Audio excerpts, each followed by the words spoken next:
right now. Fresh off the G5 jet, I'm on my way to a brand new kit. Welcome back. eSIM Studios Podcast live stream episode number 204 on this Friday afternoon / evening. Hope everybody's had a good week. Still messing with my lighting here. Not optimal lighting, but so busy today, didn't really have time to adjust it. But those of you that are listening on my podcast, audio only podcast, could care less. But if you are watching this, you can also catch this on any podcast platform, wherever you get your podcasts, whether it's Apple Podcasts, Pocket Casts app, YouTube Music, Amazon Music, iHeartRadio app. We're on all of them. Samsung podcasts. Simply search eSIM Studios. You can take us along for the ride, whether you're on a road trip or you're running errands around the town. Type in eSIM Studios, and we will talk the best tech headlines making news today. And if you're listening to this, I got quite a few listeners that found this platform and or media content simply through the audio form. So if you're listening on the audio, if you want to watch in video form, go to YouTube, type in eSIM Studios, and we will pop up. So make sure you subscribe so you get all of the latest tech news and or notifications when we do go live and or post new videos. I'm sitting here twiddling my thumbs today, waiting for the iPhone to come in, because I've seen so many. So I uploaded a video today. And it was in regard, and we'll get to the main story about Sam Altman and TSMC. But real quick, I uploaded a video in regards to, I've seen quite a few iPhone. It's interesting. YouTube, the algorithm on YouTube, man, they are dialed in. They are good. Probably some of the best algorithms right up there, right? As far as if you search cats, funny cat videos, or you search different types of monkeys, right? Or you search different fun houses, bounce houses. If you just search that one time, you'll get your timeline, your feed will get flooded with whatever the search term you type in. And if I made that mistake one time, and for the next few days, my feed was flooded with that content. Now, I never searched again or clicked on another video, and it slowly goes away about after a week. But since I'm interested in the iPhone and what some people are saying, my feed has been flooded with iPhone videos, right? So there's one thing. I'm sitting here twiddling my thumbs, waiting for the iPhone to get in, because I want to test. We're going to test lots of things, right? So I have a bunch of cases down here that these case manufacturers have sent me, waiting to do case reviews. I have all sorts of stuff, screen protector reviews, all sorts of accessories to review. However, once we get it in, we're going to compare and contrast and test the Apple iPhone 16 Pro versus all the other devices we have here.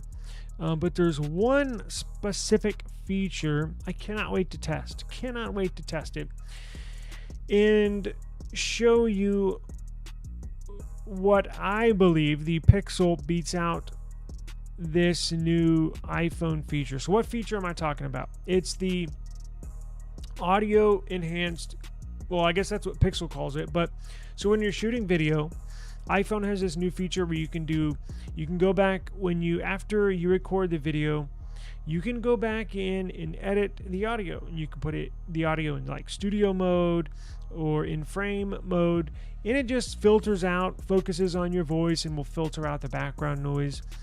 I've seen a number of YouTube videos on this new iPhone 16 Pro and or Pro Max where the content creator is like blown away. Oh my God, this is so awesome. Oh, it's a game changer for content creation, blah, blah, blah, blah, blah, this and that. And I'm like, wait a second.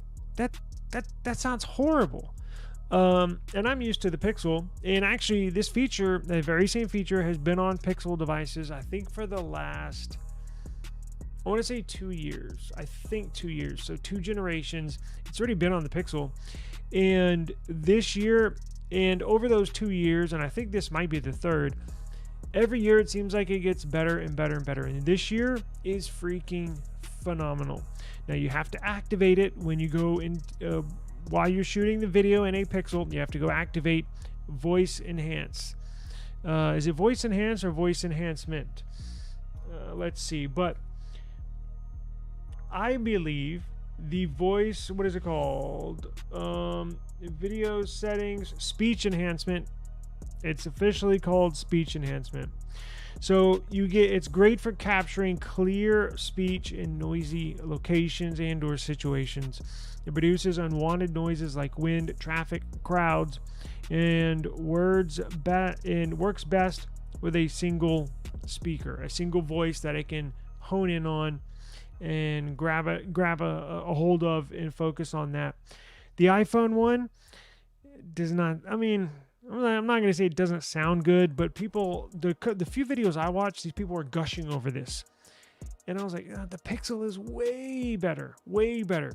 So, long story short, cannot wait to get my hands on this iPhone so we can test Pixel iPhone specifically. And again, we're going to do a bunch of testing, video samples, 4K, slow-mo, still photo, portrait, all sorts of stuff. But I want to because in these videos, nobody mentions anything about any other phone, right? It may be by design, I don't know, but they all just gush over it. Oh my God, this is a game changer. I'm like, hello, this has been on Pixel for the last few years, and it's way better anyways. So I can't wait to test that feature out. In the front selfie camera on this Pixel 9 Pro XL, I believe, now again, I don't know, like I think I know for the voice enhancement, I think the Pixel front selfie camera will be better quality still photos and video compared to the iPhone. Google really, that's been one thing that Pixel fans have always wanted in the past. The still photo quality, right, when you take a still photo, has always been phenomenal, top notch. However, the video is one aspect that many Pixel fans wanted them to improve upon. I believe they did do that this year. Is it good enough to beat Apple's video quality? Possibly, but we'll have to wait and see. I think my delivery date is like October 12th. We got like 2 more weeks to go, so this is gonna kill me. I may have to go out and just buy one and just return the one we get in the mail, but I'll look into that. Maybe do that this week and shit, I don't know. Looking forward to that, so absolutely cannot wait. Now, if any of you that are watching right now, or maybe in future videos here in the near future, the next few days, I'm gonna need y'all's help. I have no idea. So this will be my first iPhone in years. Actually, technically, it'll be the first iPhone I've used in the last 4 years. In that iPhone that I used 4 years ago, it was a work phone. So it was my employer at that time issued that work iPhone, and it was an iPhone 8 Plus. So we're not talking about iPhone X or XR. It was an 8 Plus. So it's been a long time. I think it was on like iOS 13 or 14. So, and then before that, the last iPhone I had was a 3GS. Yes, a 3GS. So probably 10 years before that. So 8-10 years before that. So I'm going to need your help on file transfer. I have no idea. Hooking an iPhone up to a Windows computer or a Chromebook. How do you get the files off of there? Now, I know I can download the files to a external hard drive, right? Which I might have to do, and then upload them from the external hard drive onto a laptop into a Chromebook. Or I know I can upload the videos and pictures from the iPhone to a cloud storage like Google Drive, right? And then on whatever device, whatever other device I'm using, I can sign into Google. Is it Google Photos or Google Drive? And pull that photo, download that photo to any other device. But is there any other file sharing app that I need to check out, or I need to download or use? Because I don't have a MacBook, I don't have an iPad. I'm just willy-nilly out here with it'll be just an iPhone and that's it. Don't plan on getting a Mac, don't plan on getting an iPad, but I don't know. I guess I'll have to do the external storage or the Google Drive cloud storage. But if y'all have any suggestions, please let me know. Thank you for joining us today, everybody. Thank you very much. 5C, I remember that. Remember that blue one? That's the 5. Whenever I think of 5C, that sky blue always stands out in my mind. Yeah, I don't know how much I'm going to use this. I'm kind of interested because I don't know how much I'm going to use mine either. Now, obviously, I'm going to use it for testing, recording, and that stuff for the channel. But like when I'm not recording, when I'm not testing, am I going to pick it up? I mean, I'm sure I am, right? Test it out, because I'm going to need to use it to inform what I like and what I don't like about it. But we'll see, right? I know Android like the back of my hand, especially Android 15. I cannot wait for that to come out. All right, let's get into... I wanted to cover something real quick that I thought was... I read this story and literally laughed out loud.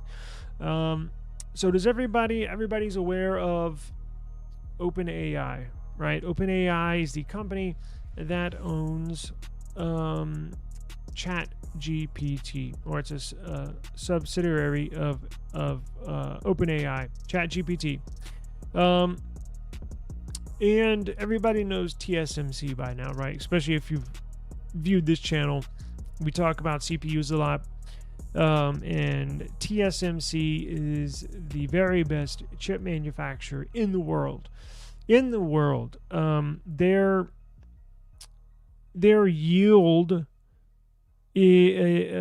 is meaning like the percentage of on these manufacturing lines is almost 80%, meaning 80% of stuff that come off of the manufacturing line, 80% of them get used. 20% goes in the trash. Samsung, which describes some of their troubles, is literally opposite. They have like a 20% yield, and they're struggling in manufacturing. So TSMC has a patented manufacturing process that's second to none. Apple uses TSMC to manufacture their CPUs. Google's going to use them to manufacture their CPUs. MediaTek partners with them, right, to manufacture their chips. And the list goes on. There's a handful of them. Samsung obviously does not, because they manufacture their own CPUs, but had some struggles in the past. But anyways, we're not talking about Samsung. So Sam Altman, we've discussed him a handful of times here in the past. One of the founders and still owners of OpenAI. Little known fact, maybe you did know, Elon Musk was actually was a partner in creating OpenAI. He just sold his share of his I think it was like 20%, before it got real pop, like a year before ChatGPT took off, right? I think it was a year, 2 ago, where ChatGPT just took off. So Elon Musk sold his 20% or whatever it was, 15%, before it really started taking off, right?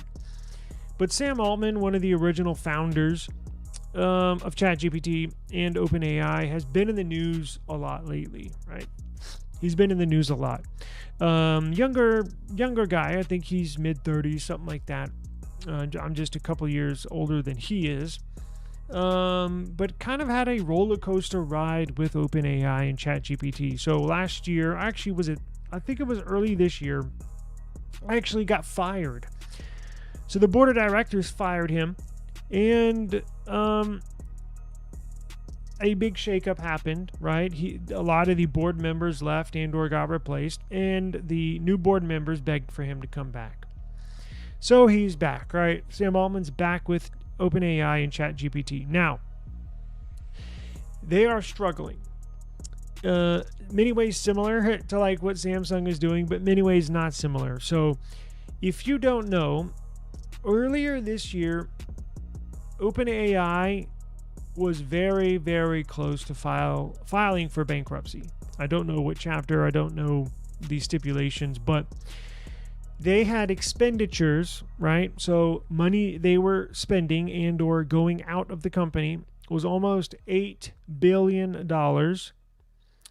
And I think it was like $7.6 billion was going out, whether it's bills, whether it's insurance for employees, whether it's pay, whether it's rent, right, for their offices.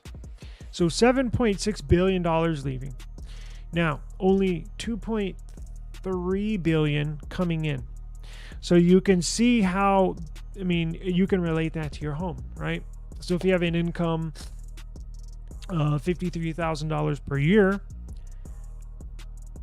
in your household, but you're spending $91,000 per year, it's not going to last long, right? It's not. That's a complete flip-flop, and definitely be operating in the red, not much longer, because with these numbers, it's a total flip-flop. So there has not been much news. This ties into my story. There has not been much news. We will get the revenue.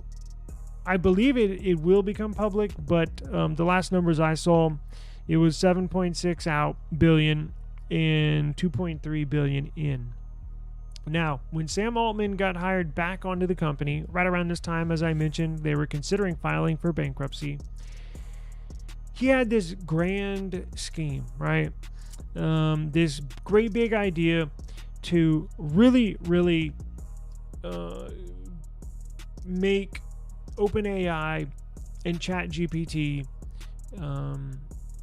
take it to the next step. So it's already a household name when you think of AI. Like even my dad knows what ChatGPT is, right? And he's not big into AI.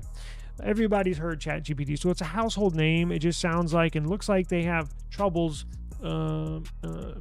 really understanding how to generate revenue, generate income. Now, they do have a pro version of ChatGPT and a non-pro version, but Sam Altman, when he got back into the company, thought, you know what, to take this to the next level, I'm going to go around. I really want this AI thing to expand, to get even bigger than it is. Because look, eventually, we all know AI will rule the world for better or for worse. Now, it may be 5 years from now. It may be 50 years from now. We don't know. But at some point, it's moving in that direction, right? So he thought, you know what, I'm going to go around around the world, go on this around the world tour. I'm going to schedule meetings with, because they're trying to turn it around. They're trying to turn their company around, right? So he says, you know what, I'm going to go schedule meetings with the industry's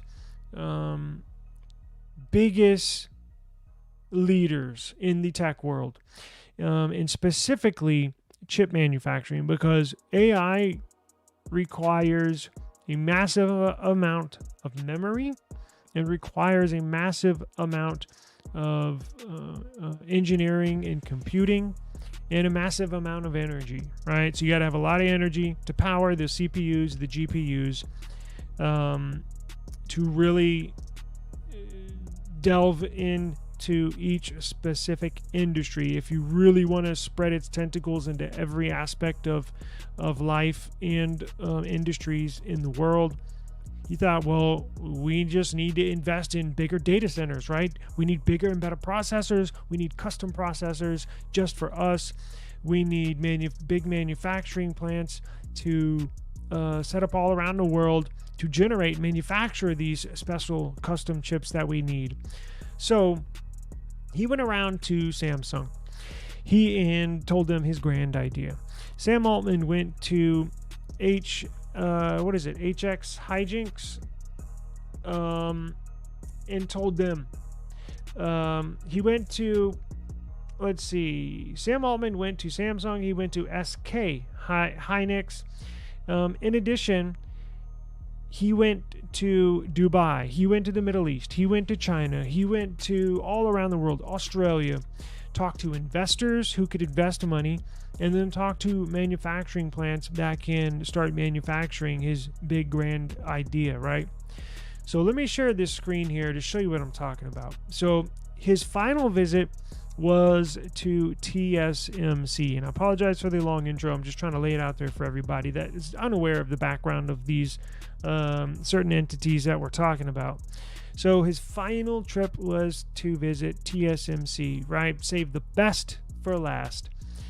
And it did not go quite as planned or as he would expect, right? So here we have a new report, a new story, right? Can y'all see that? Good. So here we have a new story of Sam Altman. So ultimately, TSMC, look, I don't know if they laughed him out of the meeting, but they sure were making light of the meeting and his grand idea after he left, because TSMC rejects, quote unquote, podcasting bro Sam Altman. Now, if you're looking at the screen, that is correct. That is a trillion with a T. So part of Sam Altman's plan to get OpenAI and ChatGPT to really take the next step in creating an AI for everyone involves over 30 manufacturing plants all around the world. 30 manufacturing plants, and these are billion-dollar manufacturing plants, and $7 trillion. That's right, with a T. $7 trillion and over 30 manufacturing plants. That's this plan. He wanted investors to join in. He needs manufacturing plants to join in, and basically everybody told him no. So he's a young venture capitalist, right? Silicon Valley. He met with executives from Taiwan Semiconductor Manufacturing Company, TSMC, and they were not impressed, as I mentioned earlier. So there's a New York Times report that TSMC, and these are sharp individuals. They have, when you're talking about in business, when you talk about cornering a market, right? When you literally have the best product, you know it. Everybody's coming to you for your product, and not only that, but your competition can't even gain any ground on you. In fact, they're doing quite the opposite. They're fumbling over their own feet as far as Samsung and a couple other of chip manufacturers. So TSMC is far and away the leader in manufacturing these CPUs. The board of TSMC, they are very sharp, right? Very buttoned up individuals, businessmen that are in their 50s and 60s that have been doing business their whole life. And then you got Sam Altman walking in there with a pair of jeans, dirty sneakers, and a long sleeve shirt on. They basically dismissed him and his idea out of the meeting, and they scoffed at his proposed $7 trillion plan to build 36 new CPU manufacturing plants and AI data centers. This was the very end of his worldwide PR tour. As I mentioned, he also met with Samsung, SK Hynix, and I don't really know what went in there. He seems like a guy that would write his plan down on a napkin, like he's flying in a private jet and he's got his drink napkin, and he probably doesn't seem like he's that buttoned up. I don't know if he had a team of researchers come up with this, a team of data analysts. I don't know where he came up with this number. That number seems just mind-blowing. Now, maybe he really did do his homework. Maybe he really did have a team of data analysts, right? Market analysts. Who knows? I have no idea. This report doesn't mention anything. It just says him and him alone went to this meeting. But he seems like, just the way by he dresses, and I know you can't judge a book by its cover, but he does kind of seem like a podcast bro, right? That's what they said. This is not the first time TSMC has thrown shade at OpenAI. So during its 2024 annual shareholders meeting, TSMC founder and CEO Dr. C.C. Wee characterized Altman as too aggressive for me to believe. And that's a odd statement, because if you've ever seen an interview with Sam Altman, he's very reserved, soft-spoken. Like the way I'm talking to you right now is the way I talk in my house. It's the way I talk on the streets, in the stores, right, on YouTube, whatever. It's just my normal voice. It is a little loud, but Sam Altman is a man of very few words and very soft-spoken. So when you see a comment like that saying we were characterizing him as a podcast bro and too aggressive for me to believe, it seems like he was jacked up on this pitch he was trying to get TSMC to bite on. Now, OpenAI has no shortage of potential investors. You know, you can, if you got a lot of money, you can invest in it. But this plan that he has drawn up on a bar napkin, gonna need a little more than some small minority investors. Now, even with all that money coming in, the company OpenAI received $13 billion from Microsoft in 2023. Now, that was on 2023 books. Another 6.5 billion rounds of funding that could close by the end of next week. The company is also rumored to be planning an effective it is going to abandon its nonprofit business for-profit structure in effort to make itself more attractive to investors. So that is a interesting fact about them that I guess I should have mentioned or would have helped. They are technically a nonprofit. Now that would explain some of their business decisions and tax filings, but when you're letting go it says here, OpenAI started $4 billion. Okay, my number's a little off, but here are the facts. OpenAI has a $4 billion annual income, and the company is losing nearly double that, $7 billion every year.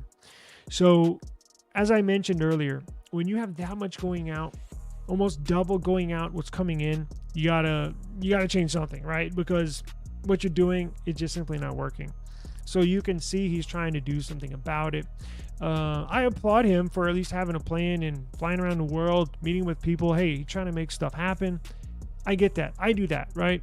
Trying to make stuff happen. Let's go. But even me, who's not relatively, my knowledge is not that in depth when it comes to AI, when it comes to CPUs. I just know general basic stuff, right? I mean, if I have a conversation with Sam Altman, I believe I could, have and hold a conversation. But when you get into the technical details of it, that's when they start to go off in their specialist ways. But got to do something, got to change something. If they're that much upside down, you got to do something. And I think that's what they're doing. So they're changing for profit. He's going around to all these major companies to try and get them to pitch in for $7 trillion, to build over 36 manufacturing plants. No, I could tell you that was going to be a big fat no if I would got the chance to let him know that before he went off on his little world tour here. And just recently, as of this week, people are quitting. Their board members are quitting. Check this out. So it looks like they're going through a lot of troubling times. Who knows? Maybe they said, look, Sam, if you can't get funding, if we can't kickstart this new wave that we're on, we're leaving, because this is going to fold and fold quick. Yep, might be a reality, because look at this. OpenAI, when was this posted? September 26th. So this was yesterday morning, right? OpenAI execs mass quit the company. OpenAI execs mass quit as company removes control from nonprofit board and hands it to Sam Altman. It's a massive shakeup. So you can see how when you're a nonprofit, look, especially when you're doing billions of dollars in revenue, there's $1 billion business. There's a lot of like loopholes, tax implications, that when you go from nonprofit to profit, it's a whole nother ball game. And when you have a massive amount of not just regular workers, like developers or people that work on the website or customer service or people on payroll, not talking about those people. When you have a massive amount of people in the board, higher level executives quitting, and we're not talking one or two, we're talking a major chunk of your upper level executives, not a good sign. That means that they are talking behind the scenes, discussing. Remember, he got fired last year, so there's not much confidence in him, I don't believe. And look, I don't know him. I never met him. I've only seen a couple of interviews, so what do I know about him? I have no idea. I'm just saying, when you're looking from the outside in a situation like this, it doesn't look good. So maybe I'm wrong. Maybe I'm completely wrong. But from what I've seen in the past, with all my 40 years of life, when there's smoke, there's fire, right? So who knows? Maybe they're the ones that are crazy. Maybe he's the sane one. We have no idea. You know what? Probably we will never know. But they are losing executives left and right. It's looking into restructuring its core business and wrestle control away from its non-profit structure. Restructuring could turn the already for-profit company into a more traditional startup and give CEO Sam Altman even more control, including equity worth billions. Yes. Reuters points out the move will likely make the company more attractive to investors who have already poured many billions into it. And these many investors have poured billions and billions and billions of dollars in, and now billions and billions and billions of dollars go out the window. Not a good operation, it looks like. OpenAI executives are seemingly far less impressed with the plans. Wednesday afternoon, this Wednesday, 2 days ago, OpenAI's Chief Technology Officer, Vice President of Research, and Chief Research Officer all announced they would be leaving the company, suggesting major turmoil inside the company. According to Reuters, details regarding the restructuring are still being finalized behind the scenes, but there's no official timeline until the restructuring actually takes effect, meaning we don't know who he's going to appoint for the CFO, for the CTO, or the vice president. Nobody knows, right? It's basically up to him. And having a board of directors is good because it's like a jury. Now, can you be swayed one way or the other on important decisions? Sure. Can you take little bribe money here and there to sway your decisions? Sure. But at least you don't just have one person up there that kind of goes left, goes crazy, and wants to do all these crazy things, and he thinks he knows everything because he's so successful. That's what got him here to this point. and then they just kind of lose it, make a bunch of bad decisions, and then down the company goes. At least having a board is good because they can kind of strategically maneuver with whatever the business decision is at hand, right? Again, there's no official timeline until the restructuring comes into effect, but it's yet another instance that highlights the ongoing power struggle at that top of OpenAI and their executive board.